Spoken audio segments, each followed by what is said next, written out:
নারায়ণগঞ্জকে আমরা চেষ্টা করছি একটা সেফ সিটির আন্ডারে নিয়ে আসার জন্য, যেটার জন্য আমরা নারায়ণগঞ্জ চেম্বারও বিভিন্ন সময় আলাপ করেছি। সেফ সিটিটা হলো যে এটা এআই ক্যামেরার মাধ্যমে থাকবে।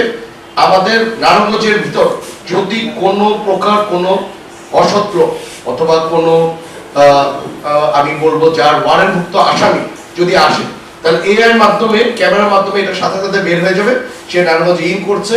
এটা দেখার মাধ্যমে আপনার সাথে সাথে পুলিশ প্রশাসনের কাছে চলে যাবে নারায়ণগঞ্জের ভিতর এই লোকটা অবস্থান করছে।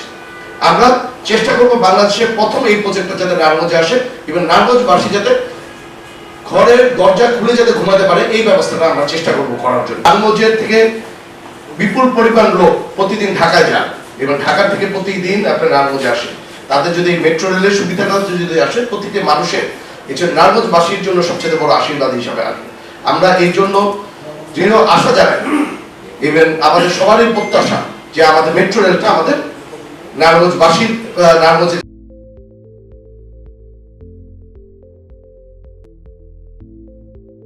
যাতে আসে।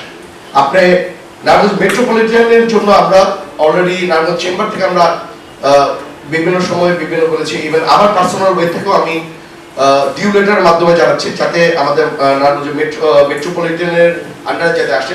মেট্রোপলিটনের আন্ডারে আসলে আপনার 700 থেকে 800 নতুন করে আমার শুধু পুলিশের লোকজনই আসবে, যেটাতে আমাদের নারায়ণগঞ্জের বাসীর জন্য যে নিরাপত্তার যে সমস্যাটা আছে, নিরাপত্তার সমস্যাটাকে অনেকটা ওভারকাম হয়ে যাবে।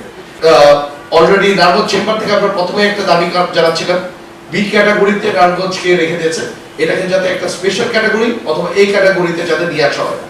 কারণ নারায়ণগঞ্জবাসীর জন্য এটা আমাদের আপনারা জানেন যে নারায়ণগঞ্জের জন্য নারায়ণগঞ্জ এত জিডিপিতে রাখার পর অবদান রাখার পর যে এই অবস্থা করে রেখেছে, যাতে এই জিনিসটাকে যাতে আমরা ওভারকাম করতে পারি।